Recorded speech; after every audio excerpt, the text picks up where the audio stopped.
Hi, I'm Yulia, and this is Burning Questions. The topic that set the internet on fire this week is what is happening and what is going to happen with aid to Ukraine, and how that will affect both Ukraine and the world order. Today with me here, I have Cormac Smith, who's going to help us answer this question. My name is Cormac Smith. I've spent 3.5 decades as a professional communicator, both a government communicator working in the pharmaceutical industry and corporate communications in general. In 2016, as a senior British diplomat, I was sent out to Kyiv to be embedded in Ukraine's Ministry of Foreign Affairs as a special communication advisor to the then Foreign Minister Pavlo Klimkin. And I spent just under 2 years between 2016 and 2018 doing that.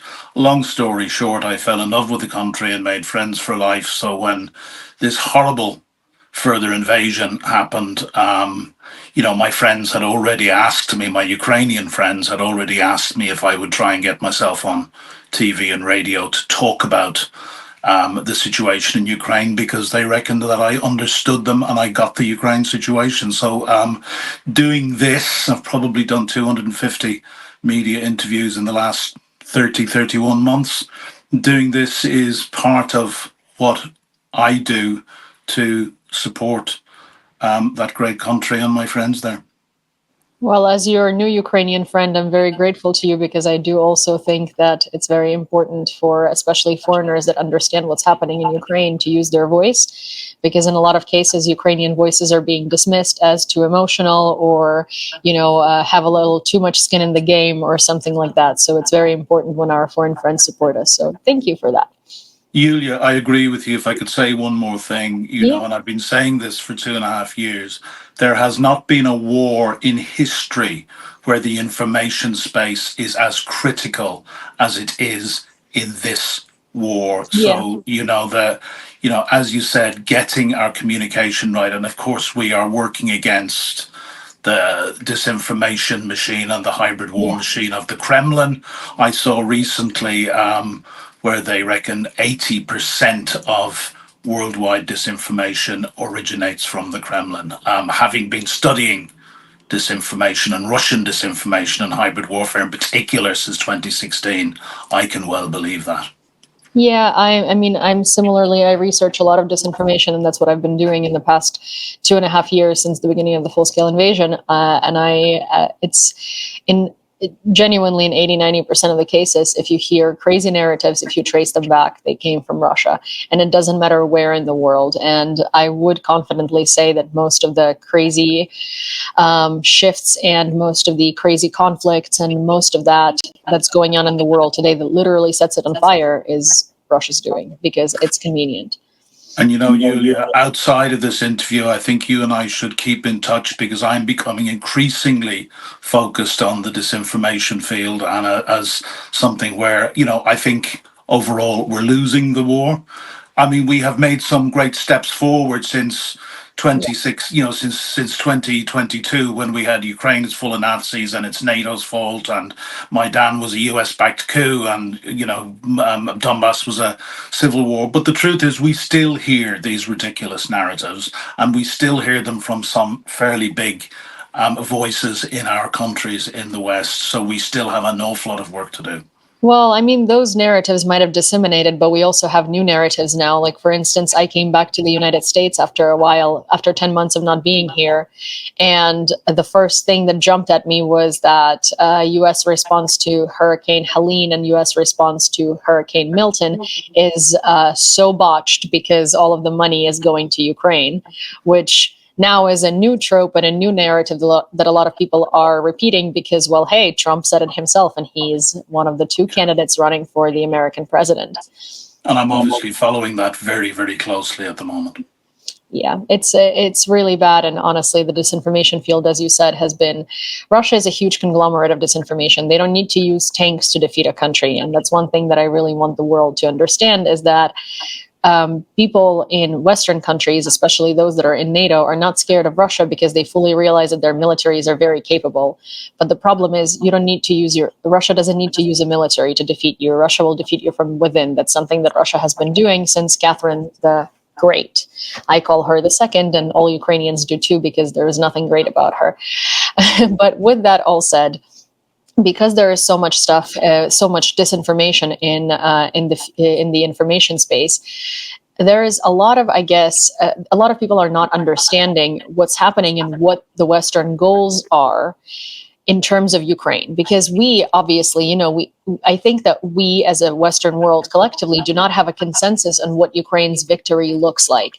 The only person that I think put it well was Timothy Snyder the other day. He said Ukraine's victory is when Ukraine thinks it won and Russia thinks it loses. But what does that look like for the West? Because from what we're seeing in America, it looks like no one wants Ukraine to win. They just don't want Russia to win. If we're looking for the UK, that's a bit of a different picture. It has a much stronger stance. Germany fluctuates 50-50 every month, really, and so on. So what is your opinion on that? Well, I've been suspecting from almost the beginning of this horrible further invasion, as I must keep calling it, that our heart wasn't really in Ukraine winning. It seemed to me from the very start that we wanted to give Ukraine just enough to keep Ukraine in the game, but it seemed to me that there was a great fear in the West, and certainly in Washington, and certainly in Berlin, and up to recently in Paris, although Macron seems to have moved, hopefully, more in the right direction. But there seems to have been a great fear of beating Russia. And, that's based, I think, on a number of things. It's based on the constant fear of Putin's nuclear threats. And, a very good senior Ukrainian diplomat said to me only the other day, they have now counted 125 times that Putin has rattled the nuclear saber. And we know that every time we cross one of his red lines, he backs down. It was a red line to arm Ukraine in the first place. It was then a red line to give Ukraine modern battle tanks. The Brits broke that with the Challengers. Although they still haven't got enough. It was a red line to give Ukraine long-range artillery. The Brits again broke that with Storm Shadow, and it was a red line to give them modern battle jets. Yes, America has had to get on board because the export licenses on the F-16s, but the Dutch, along with the Brits don't use F-16s, the Dutch do, but the Dutch have been hugely instrumental in getting F-16s, which are finally into Ukraine. But, I have said many times that had we given Ukraine the weapons that they needed earlier on, this war could well now be over, and it could be over in Ukraine's favor. I always like to quote Alexei Reznikov, who was the last Minister of Defense of Ukraine, who went on CNN, I believe it was the 22nd or the 23rd of December 2021. And he said very, very clearly, we don't want or expect your boots on the ground. Just give us the weapons we need and we will do our own fighting. And how Ukraine has proven that she can do her own fighting. But we have let Ukraine down badly for all of the assistance we have given. And Yulia, the other big factor, I think, is this desire for a mythical reset with Russia, and that reset will never happen. We make the mistake of thinking that Russia and the other autocracies who ally with Russia are normal countries and they will behave like normal countries. Russia is a kleptocratic regime based on mafia and KGB principles and a small number of people who care nothing but for enriching themselves. Yeah, I think that the biggest mistake that we make in the West, or the Western world as a collective does, is this hope that sort of if Putin leaves, someone else is going to come and Russia magically is going to turn into this like a normal democratic country. But if you look at history, Russia has never been a normal or a democratic country. It's always been some form of an imperial power. I like to say myself that the Russian Empire never collapsed. It renamed itself twice and lost some territory, first into the Soviet Union and now into the Russian Federation. I'm curious as to what idea sort of the West has and how this ends, right? Like what seems to be the consensus, if any, between the politicians of high military powers allied with Ukraine as to what a victory looks like, because the further we go into this, the more it seems to me that the victory for them would be, well, hey, freezing the conflict. Well, you know, I'll quote General Ben Hodges, former Grand Commander of US ground forces in Europe, who's one of the military guys that I follow very, very closely. And he was interviewed recently and he talked about this fear of the Russian Federation breaking up and how dangerous that would be. And that feeds into Western fears as well. And what Ben said was, we can't stop it. All we can do is we can prepare for it and let it happen. And there's that fear. There is that great fear as well. But, as to what victory looks like, I am maximalist on this, and we've got to just pinch ourselves and wake up. Ukraine has been invaded first in 2014 when Donbass was invaded and Crimea was illegally annexed. The first time that a European country had that happen to it since 1945, against all international law. And it's got to be said that we sat on our hands. The US and the UK in particular sat on its hands, because I'll remind viewers of the Budapest Memorandum of 1994, for which Ukraine gave up at the time the third largest nuclear arsenal on earth. And in return for that, they were given assurances of their territorial integrity. Well, in 2014, I have sadly got to say that the UK and the US, we sat on our hands, and Russia, of course, spat on that historic document. It should be noted that the document was later signed by France and China. Well, we can talk later, if you like, about China's increasing no limits friendship with Russia and how they are now absolutely, our security services are clear that China is all in with supplying lethal aid to Russia to use in Ukraine. So there was a debate there's a debate here in the UK called Question Time every week. Mm-hmm. And last week or last night rather, they did a special. They went to the United States and they had an American audience and panel having a question time on the forthcoming election. And there was a Trump advisor on the panel. And, he was dismissively saying, oh, well, the Ukrainians might want to, get Crimea back and Donbass. That's never going to happen. They're just going to have to accept.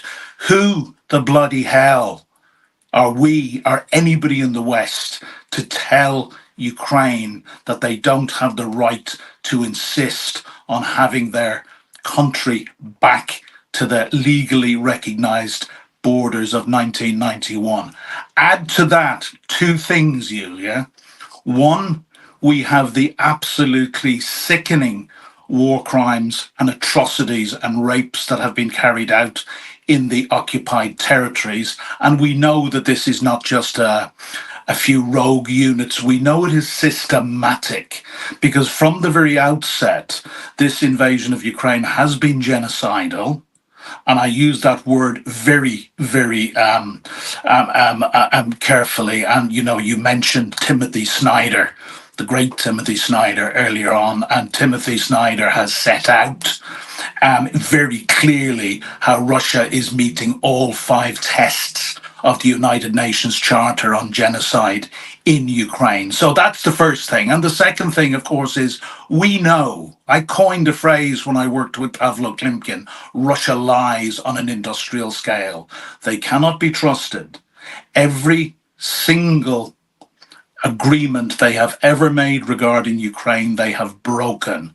And we know that if there were to be a frozen settlement with Russia keeping the land it already has, or whatever that settlement would be, we know that Russia would simply, whether it be under Putin or somebody else, would simply use that time to rebuild back their forces. Russia is in a far weaker state than they would like us to think. Their economy is on their knees. According to the Ukrainian Ministry of Defense, they have lost in excess of 650,000 men. Their professional army, that was supposedly the second strongest army on earth in 2022 is virtually no more. It was wiped out in the first year of the war. But of course, we know that Putin cares nothing for his own people either, and he has no compunction with pushing tens of thousands of his own people into the meat grinder. Well, as to the genocide, we do have, I wanted to piggyback a little on what you said.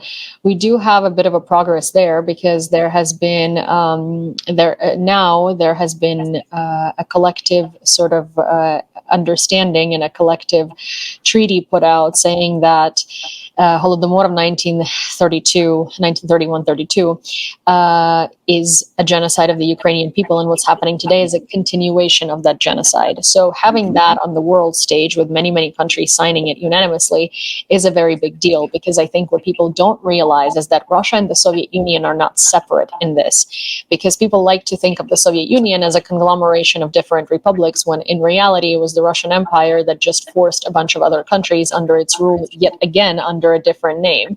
So saying on the world stage that it is a genocide and it is part of what's happening today and it's just a prequel to it is a very big deal, and I think that's a step in the right direction. Unfortunately, of course, it's a very small step and a little too little, a little too late, because that should have happened way back when. It's not just the occupied territories and civilian people that are being mistreated and that are being subjected to genocide, because really forbidding people from speaking their language or from saying, hey, I'm from Ukraine, right? Because I think a lot of viewers might find this interesting because they don't know this, but in the occupied territories of Ukraine, those that everybody keeps telling us to just give to Russia and freeze the conflict, the people that live there who are Ukrainian, if a Russian soldier asks them, where are you from? They have no idea what to say, because if they say I'm from Ukraine, they're going to be subjected to torture because Ukraine doesn't exist in Russia's mind. And that's basically an equivalent to a felony to say that. Then soldiers that have been in Russian captivity, we have seen the condition in which they come back. And of course, these images are harrowing, but what we don't hear about is the testimonies of these soldiers. I happen to work with a lot of soldiers, so I happen to hear a lot of different stories from those that come back through my friends who have already gone through Russian captivity and well recovered in the past 2 years, right? But I've heard horrendous things where people are being put into solitary confinement in a cell which is 1 meter by 1 meter, and they have to stand 10 hours a day, and the rest of the time they're not standing, they're being subjected to torture and interrogation. So they come back with swollen knees, their tendons are not working. Like, you can see the damage based on the fact that they're famished, right? But you don't see all of the damage that's going on inside, and there is far more than what you can see based on just those images.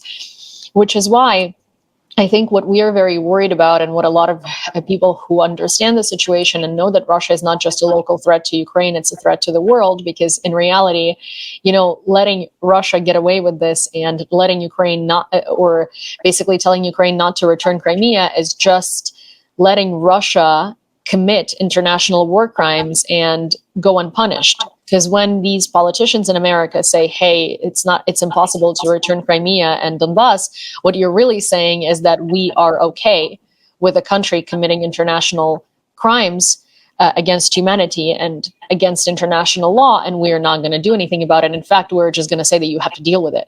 So what I'm worried about, what a lot of Ukrainians are worried about, what I think you're worried about, is what does support for Ukraine look like in 2025? Because it does look like a lot of countries are cutting their packages by half.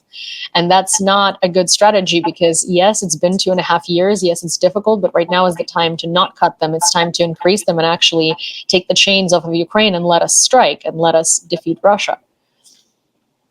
Look, I'd say two things, and just on the point of how the prisoners are treated. As it happened, I spent an hour on a call this morning with a Brit who now has Ukrainian citizenship and is married to a Ukrainian woman. He originally lived in Mariupol, and as a Ukrainian Marine, he fought in the defense of Mariupol, and he was captured and he was imprisoned and he was tortured. And, he was released. He survived. He was released in a prisoner swap The chap is now 51. He still works for the government of Ukraine. He works in training. He's getting more and more involved in the communication space. And I've been recently introduced to him and getting to know him. And the purpose of our call was really to get to know each other better and see how we could hopefully support each other in the work we do and how we could work together. So I understand that all too well.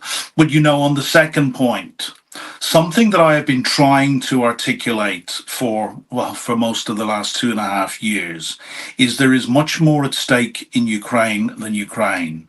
And the concept of the rules-based order, which most people is just, it's a little bit too complex. It doesn't lend itself to sound bites, and it's a little bit too complex. And then, of course, as I had in one interview 6 days ago, when I mentioned the rules-based order, the interviewer said, "Oh, would that be the same rules-based order?" And he started going on about the Iraq war and the weapons of mass destruction and everything that we did wrong. And I said, absolutely yes. Remember that the rules-based order came out of the rubble of the Second World War, and it is imperfect, and our leaders have made mistakes, and some that I would be disgusted with, but we are democracies, and as democracies we are capable of improving it.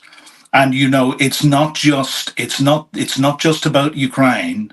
It's about the destruction of the rules-based order. Sergei Lavrov went to I always quote this also, went to the Munich Security Conference in 2017, and he made a speech where he exulted in the coming asunder of our rules-based order, and he talked about the rise of the post-West era. Now, they have been telling us this. The Russians have been telling us this. The Chinese have been telling us this for many, many years. It's not a secret. And what I say to people who say, "Oh, well," and I've had some supposedly very intelligent friends tell me that there's no such thing really as a rules-based order, and we're moving to from a bipolar world to a multipolar world. That's absolutely rubbish. And the one thing that I like to try and say to people is, look, right, we are in democracies, and as imperfect as we are ruled by governments, democratic governments, who are based on being elected for the betterment of their peoples. That does not exist in what I call the axis of evil. And we face a quartet of Russia, North Korea, Iran, and China. And of course, we absolutely know that all three of these countries are providing lethal aid, from the artillery shells from North Korea to the Shahed drones and missiles from Iran. And more recently, our intelligence services have been absolutely clear that China is getting more and more on board for this. And just to finish, what I try and say to people, as imperfect as we are, we're democracy, so we can improve, and that's down to all of us in a democracy. But where would you prefer to live? Would you prefer to live in a Canada, a United States, a United Kingdom, or a Germany, or any other democracy in what I call the transatlantic alliance? And I include Japan and South Korea and Australia and New Zealand in that. Would you like to live with the qualities that we have, or would you like to live in a Russia, an Iran, a North Korea, or a China with the horrendous abuses of human rights and the complete lack of freedom? And we need people to understand this. And this is not theory. This is not Cormac ranting off the top of his head saying, conspiracy theory that that they want to break up our rules-based order. They have told us this, and they have told us this over and over again. I mean, and that's what's at stake. Not only do they tell us this, but it's even for those people that think that Russia is not that bad, or even the people that might think that Russia is better, or they have there are a lot of MAGA supporters in America that somehow are enchanted with Russia. The funny thing is that when Russians flee Russia, and even Russian oligarchs, for some reason, they don't invest their money into villas in Iran. They don't invest their money into villas in China. They don't invest their money into property in North Korea. They invest their money in property in England. They invest their money in properties in Italy. In the United States, their kids go to school, usually in Ivy League colleges in America, or in old universities in the United Kingdom like Oxford or Cambridge, right? None of these Russians, rich or poor, support the regime or not support the regime, are fleeing to China. None of them are fleeing to Iran. None of them are fleeing to North Korea. They're all fleeing to the West, the same rotten, dying West, that, as they call it. Yet they prefer to live here but make their money in Russia. Interesting, right? Strange that, isn't it? Interesting. Even the Russians themselves, those that defend Russia and say they love Russia and the great Russian culture and all of these things, and maybe they don't support the war, maybe they do. For some reason, they both support and not support the war from here, from the West, from, Whole Foods in Williamsburg, in New York, where they can buy a $5 latte, not from Russia, where they can't do any of that. If I can just go back to just for one moment, the idea of genocide. A very good friend of mine, another senior Ukrainian diplomat, said to me back in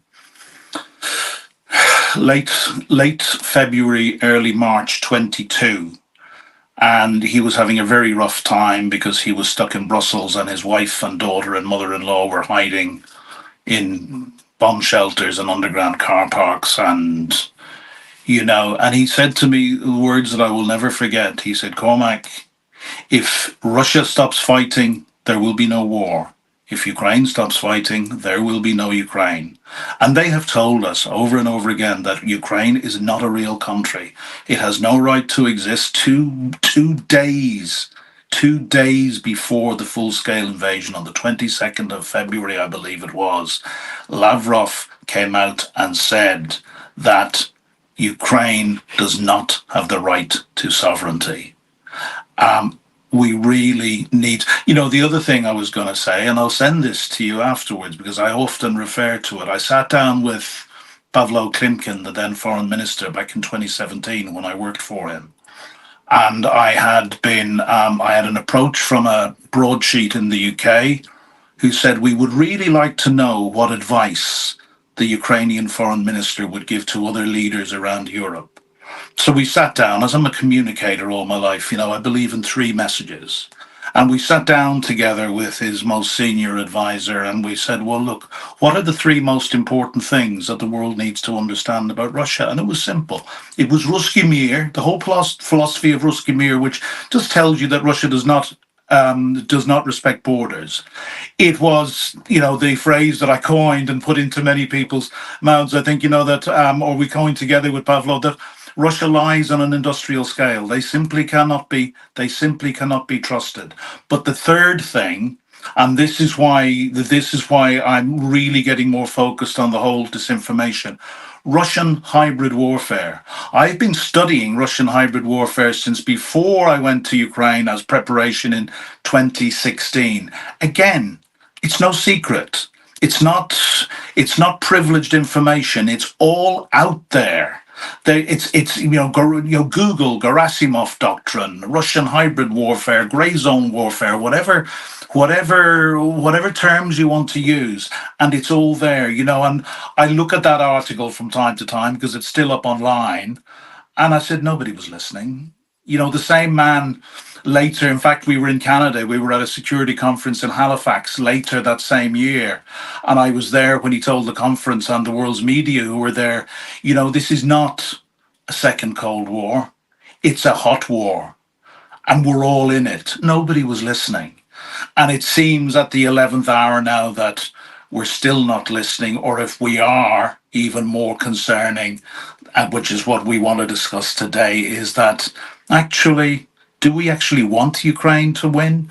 Or are we terrified of beating Russia, which I have been saying almost from the start. I've had this real sense that we're afraid to beat Russia, and I've said it already, we long after this mythical reset some sort of a status quo, which we will never get to. We will, all of our high ideals and our freedoms, they use this against us, and they use it against us very effectively. We got to get a lot smarter and braver. Yeah, braver is definitely a very big point on that. I keep saying this in all of my interviews, but I was on the Hill in Washington D.C. 2 weeks ago at Ukraine Action Summit, and I got to speak to a lot of congressmen and senators. And the consensus seems to be that at this point, the MAGA, of course, is trouble, but also Biden at this point, he's an old school politician, and unfortunately, the United States kind of controls the world in a lot of different ways, especially when it comes to military alliances and permissions and encouragements to strike certain things. And when it comes to this war in Ukraine, on Ukraine's territory, Russia's invasion of Ukraine, it's up to the United States what Ukraine can and cannot do, because the U.S. supplies us the lion's chunk of weapons, and it does seem like Biden is an old school politician who really doesn't want to take what he considers risks. Overstepping boundaries with Russia is a risk. Yet Russia can continue overstepping all of the boundaries of the Western world and Biden's United States and anyone's United States, and it seems like that's a very big hiccup where Ukraine is not allowed to defeat Russia because that's a risk. And that brings back the point that you made earlier, where everyone is scared of Russia's collapse. Everyone was scared of the collapse of the Soviet Union. None of the countries that came out of the Soviet Union are causing any trouble in the world other than the one that stayed, Russia, and brought in territories under it and continued to keep controlling the territories and countries around it, right? So to the point where politicians are scared of Russia collapsing, you can't prevent it at this point. If you wanted to prevent it, then you should have left Ukraine to suffer, right? Because then Russia would be the same thing as Russia was always, and a bloody empire that invades its neighbors, right? Now that you didn't let it happen, thank you.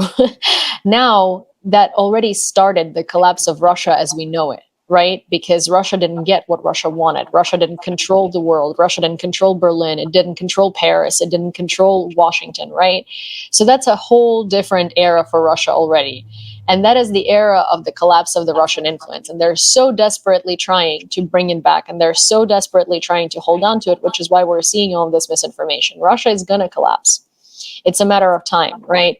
Maybe it just depends. Here is the thing. The choice that we have here is not whether Russia will collapse or not. It will. But we have a choice here in this. It might collapse the same way as the Russian Empire collapsed, lose territory, rename itself. Soviet Union, lose territory, rename itself.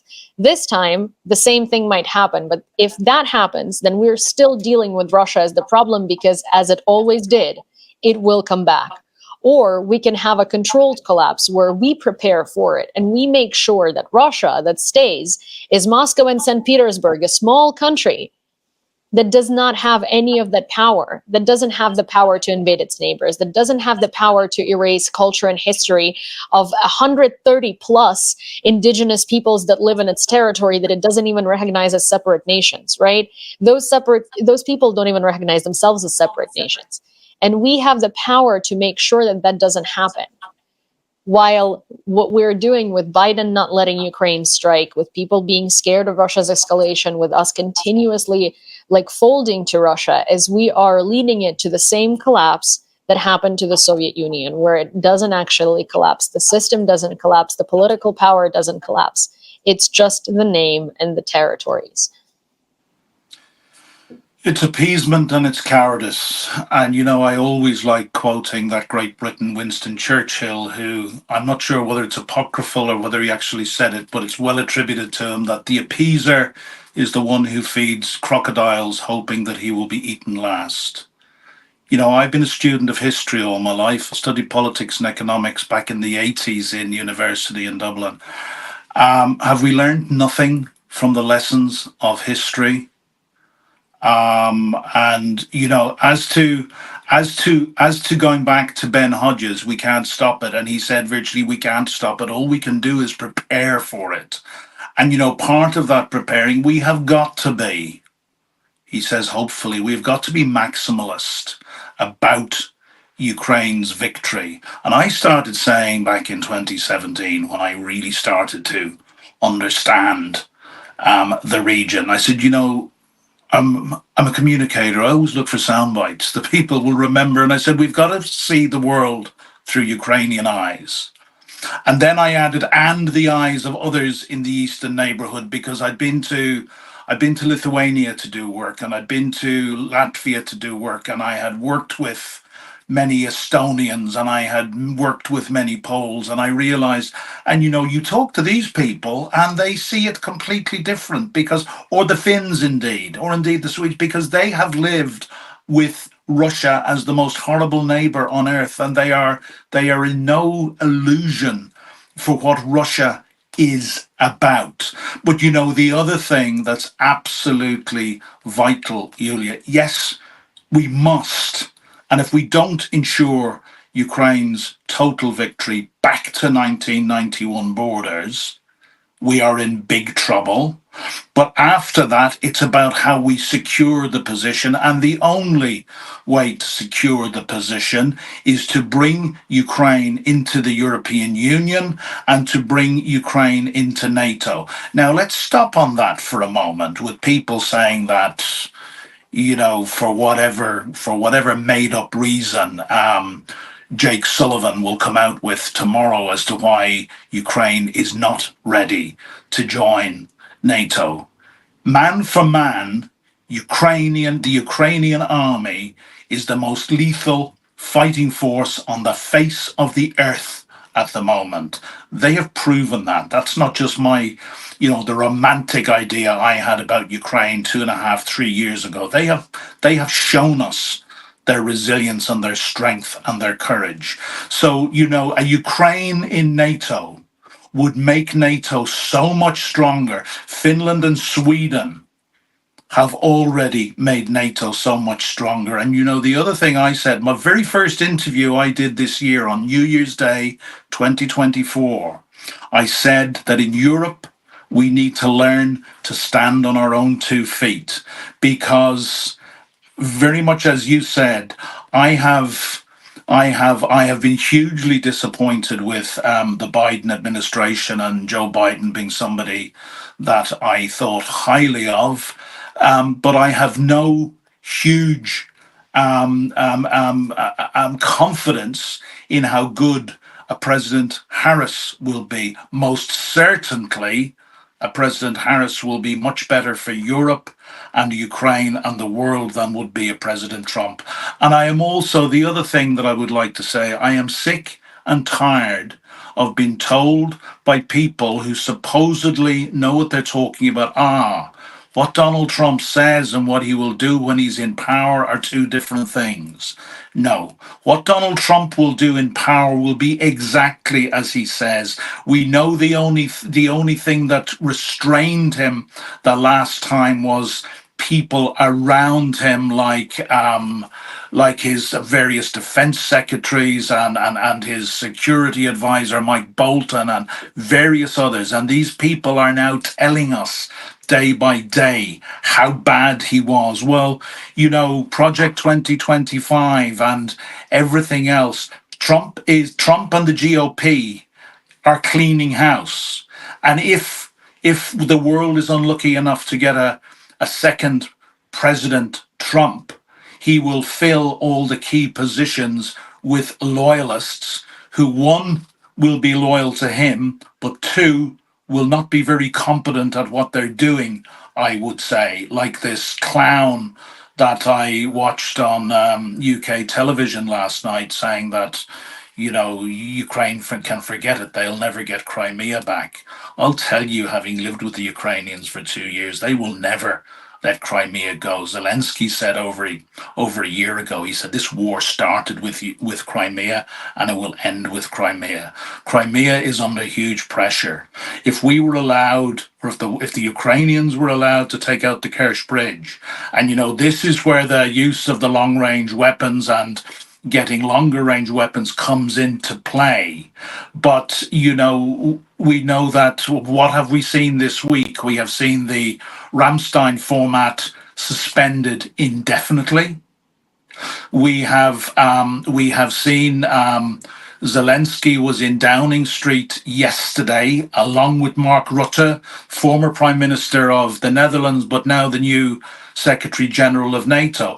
Mark Rutte came out and he said there is absolutely no reason why Ukraine cannot use its long-range weapons to strike military targets deep inside Russia. You know, isn't it funny that America is currently protecting Russian soldiers and army bases more than they are protecting the innocent civilians that Russia uses its precision missiles against? And, you know, we have, it seems, you know, the situation in the UK. I'm an Irishman. I've lived in this country for 37 years.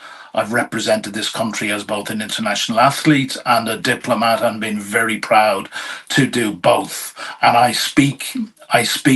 well, as I used to introduce myself, I speak as the Irish Brit on this. I'm very proud of what Britain has done over the last 2.5 years. We have a new government in Britain under Keir Starmer, a Labour government. The words have been very, very reassuring. David Lammy, our foreign minister, gave the most fantastic speech at UNGA 24 last week, but they're words.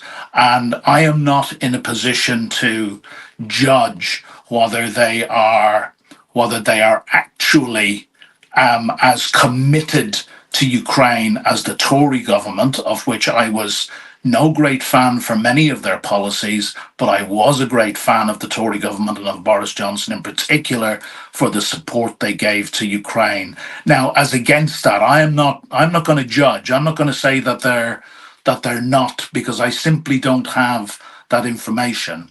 What I do know and what I do believe is they are being told not to by the Biden administration. And what I've been hearing recently is, oh, well, you know, there's American components in Storm Shadow and there's American components in Scalp.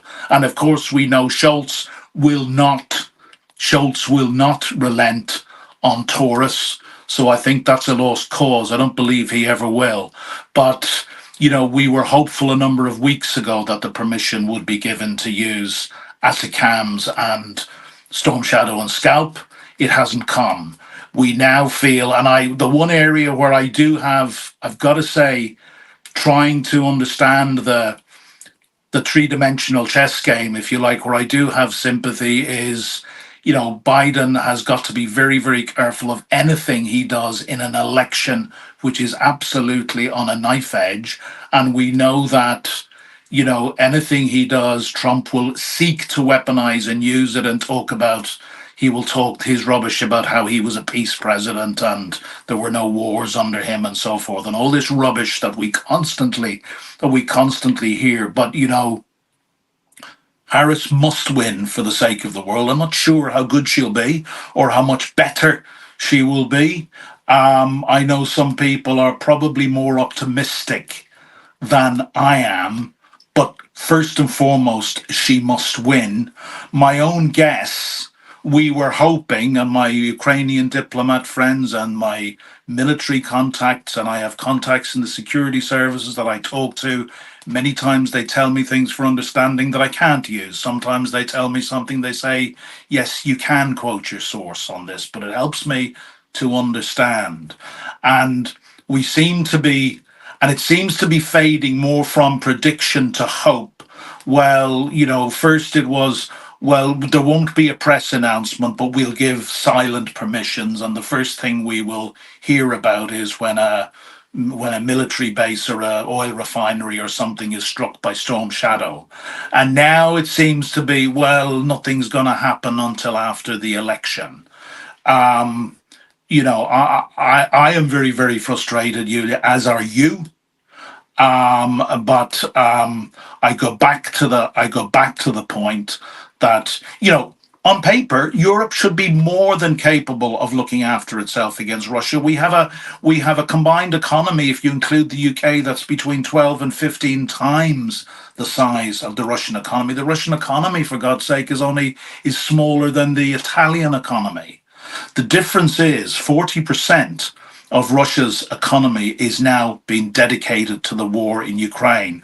We have a situation in the UK. I'm a member of a small project with a journalist friend and a couple of former very smart colonels in the British Army called On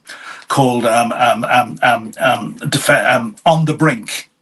And our raison d'etre is to lobby for 2.5% defence spending, because Britain has been at 2%, which is the NATO threshold, for some time. There is signs we have a budget coming up. The signs that the new Labour government will actually honour that, I've got to say, are not hugely hopeful. And there is a defence review.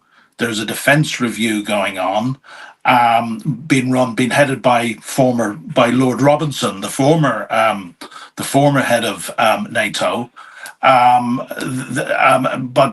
I'm not really very hopeful that we will get that. So if we can't at least have that sort of commitment, where do we go? But the other thing I said, and I started saying at the beginning of this year, Europe really should have put its industries on a war footing 2 years ago. The signs were starting to do it now, but as my military contacts explained to me, the guys who know much more about this than I do, it doesn't happen overnight. It takes 6-9 months, sometimes 2 years, to get the production lines up in place. And I was talking to this Ukrainian Marine this morning who was telling me of just what a close run thing it was last year when the Russians were outgunning. In artillery fights, they were outgunning the Ukrainians between 10 and 15 to 1 in terms of shells being fired. And this was in that period where Mike Johnson was holding up the 61 billion, and that cost Ukraine dearly as well. Yeah, I mean, every delay costs Ukraine a lot, and every delay costs the world a lot. And again, one thing that we're not realizing is that, the longer we hold off these weapons, the further Russia goes, and the harder it is then to combat that time that we spend deliberating. So if we had gotten the things that we have been asking for and the permission to strike Russia months ago, then that wouldn't allow Russia for these months to make progress. So the longer everyone waits, the harder it is to defeat Russia. It would have been easier to defeat Russia if Russia didn't have so much time on their hands to, first of all, not worry about the battlefield and invest money into disinformation. Like 40% of Russia's military, but 40% of the budget might be Russia's military budget, but how much more money are they using on disinformation?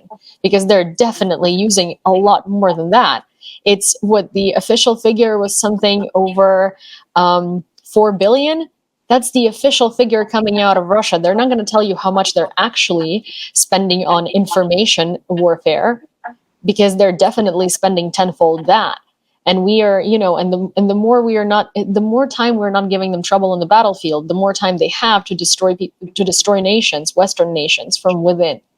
So I guess my conclusive question here would be to hear your opinion on it. If you were in charge, and this is perfect world with the knowledge you have today, if you were in charge of figuring out what to let Ukraine do next or give to Ukraine in order for victory to happen the soonest, what would be your first 3 steps? Well, Yulia, I said, don't know if I'll give you 3 steps or not, but let's see how we can go. I worked on a forward for a book, actually, a favor I was doing for a Ukrainian diplomat friend back in the start of January 2022. And one of the things I said then was that allies needed to do was they needed to send their senior generals to meet their counterparts in Ukraine. They needed to ask them what they needed, and they needed to go back to their countries, and they needed to give Ukraine everything they need. We disrespect Ukraine. We do not trust Ukraine. And I saw this as a diplomat, not from all. I met and worked with some fine people from Canada, from the United States, from the United Kingdom and other countries. But I also came across too many people with some sort of a colonial attitude that, it's the simple Ukrainians, and we have it sorted out in DC and in in London and Paris and Rome. And if advisors were and the Ukrainians soon told me what they thought about most advisors when I got to when I got there. Trust. I met too many people who really thought, we know how to do it. And if you do what we tell you, things will improve for you. And, I've said I learned far, far more from the Ukrainians in my time there than I ever managed to impart for them. I didn't teach them anything. I worked with them, and we, we worked on changing things, and the communication strategy in particular in some small ways. But, that's a problem as well. So we need to listen to the Ukrainians. And we need to find out what they want. But I would say, give Ukraine every single weapon that she needs. Take the handcuffs off. I mean, we're back to this long-range permissions. It's absolutely crazy that, that the Biden administration now protects Russian military more than it does Ukrainian citizens. Take the handcuffs off. Let the Ukrainians fight. We know they can do that, and give them the weapons they need. And the other thing, I suppose, which I hear some very, very hopeful stuff, the Ukrainian arms industry is developing at a very, very fast rate, and they're developing their own long-range drones. They hit I think it was a oil facility above the Arctic Circle, 2,500 miles from the Ukrainian border, about a month ago. They're developing their own cruise missiles. But we've got to support them in this. We've got to support them in this as well. And this is not an instant fix. This will not happen. This will not happen tomorrow. So I think my answer is. I think my answer is very, very simple.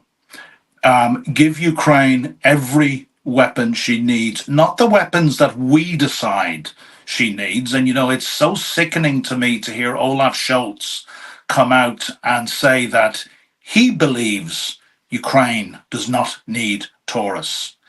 Let the Ukrainians and the Americans, a country that has never been invaded, and to my knowledge, in recent years, has never gone to war where they didn't have overwhelming force, overwhelming armor, and air superiority. Ukraine's counteroffensive last year failed, and I've had many conversations and different theories as to why it failed. Basically, it failed because we expected Ukraine to prosecute a counteroffensive under circumstances that no NATO country since 1945 would have done. When the Allies went in 1944 on D-Day, they had overwhelming air superiority, and they had, massive sea and artillery superiority, and they had numbers. We know it was still another year of bloody fighting and tens, hundreds of thousands of men being killed before the war was won. So give the Ukrainians every single weapon they need. Second, give Putin no off-ramp whatsoever. And third, stop being intimidated by his nuclear threats. So sorry, I got there in the end. You asked me for 3 points. That's my 3 points. Give them every weapon they need, take the handcuffs off. That's one. Don't give Putin any off-ramp, and forget about this rubbish about a mythical reset that will never happen. 2, and stop being intimidated by his nuclear threats, which my good friend told me only 2 days ago. They have now counted 125 times the nuclear saber has been rattled. And every time it's rattled, we cower. We need to be a little bit brave like Ukraine. Yeah, I agree with you completely, and I also appreciate you saying that. I think these are very good points, and I would sign off on under every and each one of them. I always say that, we are worried of crossing Russia's boundaries and escalating with Russia. Why is Russia not scared of crossing ours? Because they're not. And I think the world needs to start, Western world needs to start positioning itself back to that pedestal where Russia would be scared of crossing our red lines and our boundaries, because everything that Russia has done in the past 2.5 years would have initiated a new world war had it happened towards a European country or a NATO country. Well, thank you so much for your time, and I really appreciate this conversation. It was fantastic, and I think that our viewers will have a lot to listen to and a lot to absorb from everything that you've said. And I really hope to see you here again. Julia, thank you. It's been an immense pleasure and a privilege. It's always a privilege to come on UATV. Thank you so much. Well, as per usual, we aim to put fires out in this segment, but sometimes we set them with our opinions and very strong things we're saying because, well, hey, we here are not willing to sugarcoat.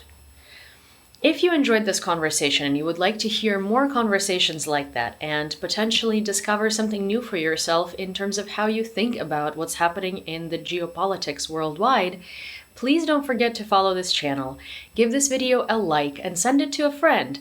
And of course, leave a comment because I'm always very curious as to what you think and I read all of it. And I will see you in the next Burning Questions.